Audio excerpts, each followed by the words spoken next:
dad? Your social dad? social dad. What is he? Have you talked to him? We just talked a week ago because I was giving this talk.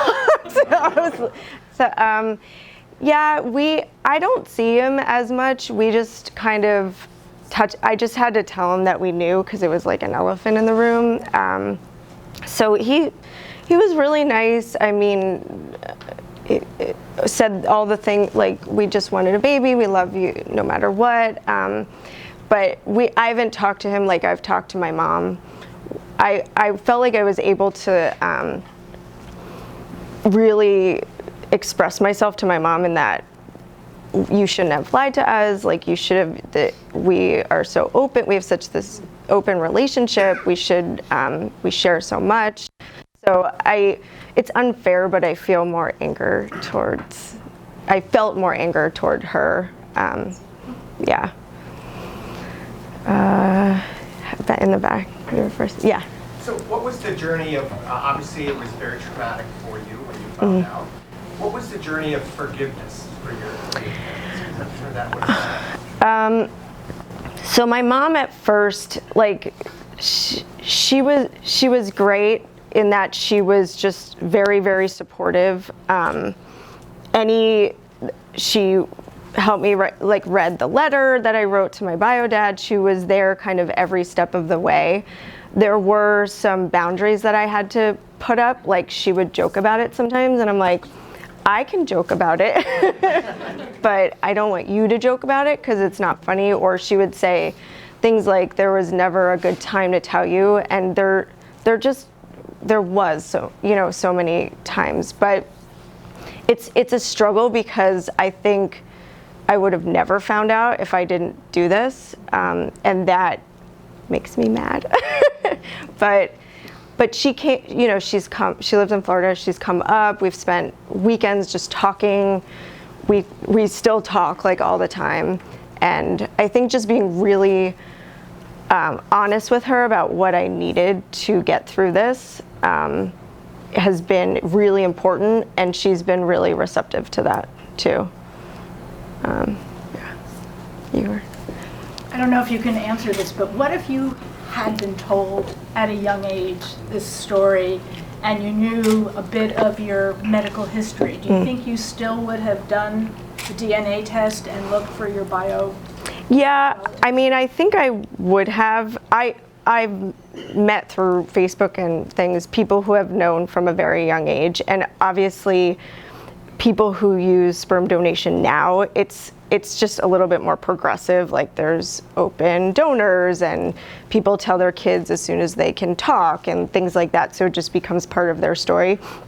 But yeah, there's just this like crazy curiosity to know who I'm related to biologically. And it's weird because I have these 3 half siblings and we're just not connected to them, which is okay it just is what it is, but I'm still curious about them. Are they like me? Because my half brother Dave and I are so much alike. So it's fascinating, really. I mean, so yeah, I think I would. I'm just curious about anything. Yes. You are a mom, and how do you think this is going to just shape you as being a mom for your little daughter and then move forward as a parent? Yeah. How could you describe this shaping your life specifically as a mom? Totally. It's really weird. I've heard this from other people. When I first found out, I had this weird out-of-body experience where I'm like, is that really my biological daughter? Like, it was just such a weird feeling. Questioning everything. Of course, I carried her in my body, so I was there.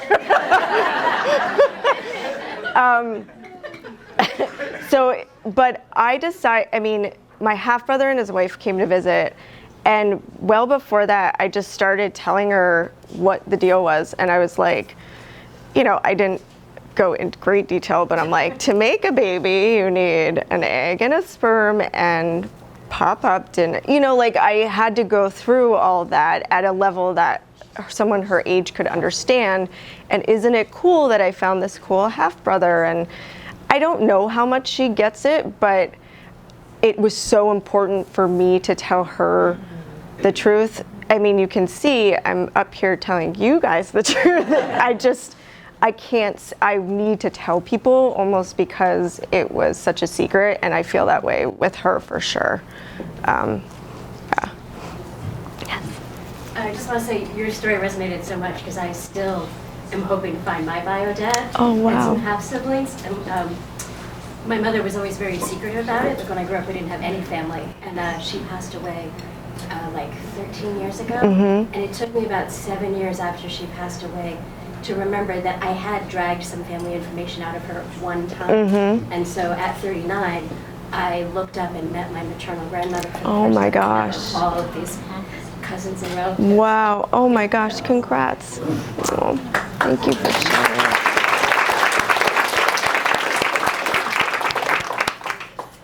I can say your story strongly resonates with me also, and I grew up as an only child with a single parent, and met my dad when I was first 20. Oh, wow. But he had been married with another family already, and so I had 3 half-sisters. Then I met when I was 20. Wow. And my mother and I never got along. We fought like cats and dogs, and when I met my sisters, we looked alike, we had the same behavior. Crazy. It was all biological. Oh. It was a real treat. It is really. Apart. It's so wild. Yeah. Thank you for sharing that. Is your biological dad a different ethnicity than your social dad? Oh, yeah. And so how does that change like your connection geographically in terms of other cultures? Yeah. So I really identified with being Italian, even though I don't look Italian, but I was like, I'm making the gravy and I make the meatballs, and I really identified with it. Looking back, I think I just loved that side of my family because they were like, you know, very Italian, and you can imagine. So that was really hard for me to not be Italian anymore. But I'm half Ashkenazi. And then my husband is also half. So I've already kind of know that culture a little bit. So it was, yeah, it's Jewish, yeah. So I've also always identified with that culture too. Like I like the food, and I like that. I've always loved that part of my husband. So I was like, oh, I am as well. So it got some getting used to, but it wasn't a foreign culture to me. Yeah. Are you or have you talked to Uncle Alvin about like ever meeting? Yeah, we're flying to see Uncle Alvin in 2 weeks. Yeah. Yeah, we are getting, so I turned 40 in a couple weeks, and my half brother's coming up for that, and he's like, let's just get on a plane and fly to Philly, which is like not very far. So we're gonna go see him. Yeah. It'll be wonderful. It'll be awesome. Yeah. I think we need a part 2 to this. I know. Sorry. It doesn't sound like you've ever connected with the sperm donor father. No, no. I think his way of connecting was sending Uncle Alvin, but I hope someday. But I can't like base everything, like be rooted to that. I just have to kind of move on, and if it happens, it happens. But I just want to comment as traumatic and life-changing as this has been. It kind of, in this century with so much kind of transferring of reproductive biological material, it just kind of is a way for me to think, well, we're all just part of a big family. yeah. And I'm 100% Italian, and I welcome you.